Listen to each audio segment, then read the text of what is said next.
Hey everybody, I'm Bryan Brozy, Doctor of Physical Therapy, Be Well Physical Therapy and Wellness. Today I'm going to show you one of my favorite exercises, the kettlebell swing. Before we begin, it's really important to choose an appropriate weight, and I'll talk a little bit more about that as we go along. But the reasoning for that is an appropriate weight, an appropriate challenge is really important to make sure this movement is done correctly.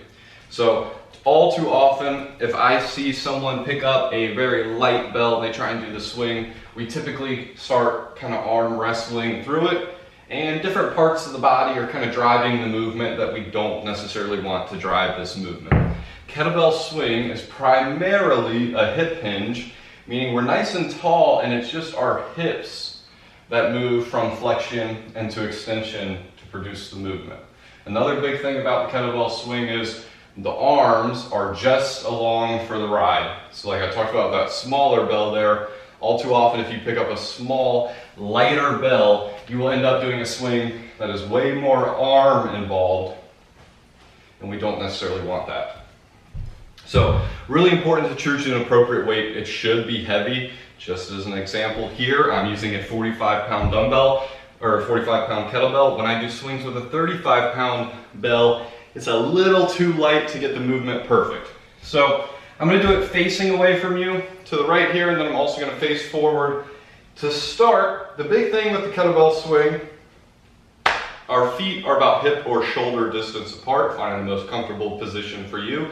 They can be slightly turned outward. And then the bell is right here at the top of your triangle. So I've got a base of the triangle with my feet, and then the top or the peak of that triangle is my kettlebell here at the top. What I love to do is align my spine by reaching up nice and tall, bringing the hands down, setting that core engagement from here, really focusing on that hip hinge.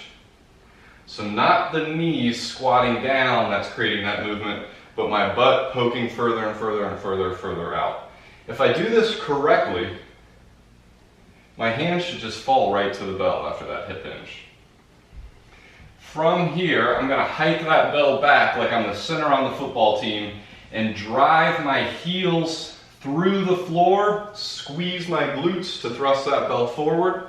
And again, the arms are just along for the ride. So I'm going to do 5 here just to show you.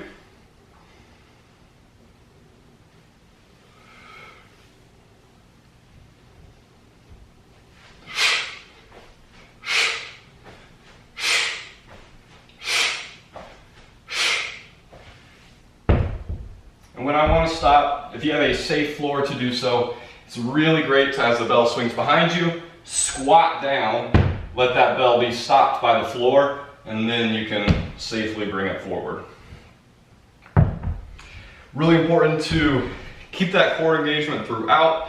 Really powerfully exhale the breath as you contract the glutes to stand up nice and tall. And then you notice my arms are kind of glued to my sides. Again, just making sure it's not an arm-driven movement if your bell is too light. I'm going to do 5 facing you. Bell's at the top of my triangle.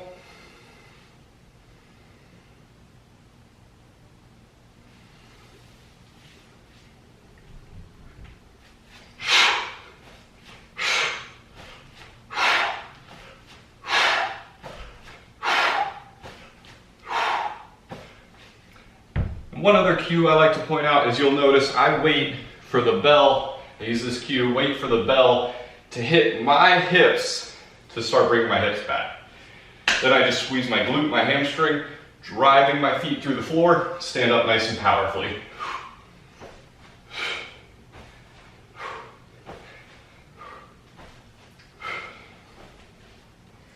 One other reminder, you want to make sure to have a neutral spine. You can find out more about that on the Wellman's podcast. Have any questions about the swing or anything kettlebell training related, feel free to reach out. Again, my name is Bryan with Be Well Physical Therapy and Wellness. Until next time, be well.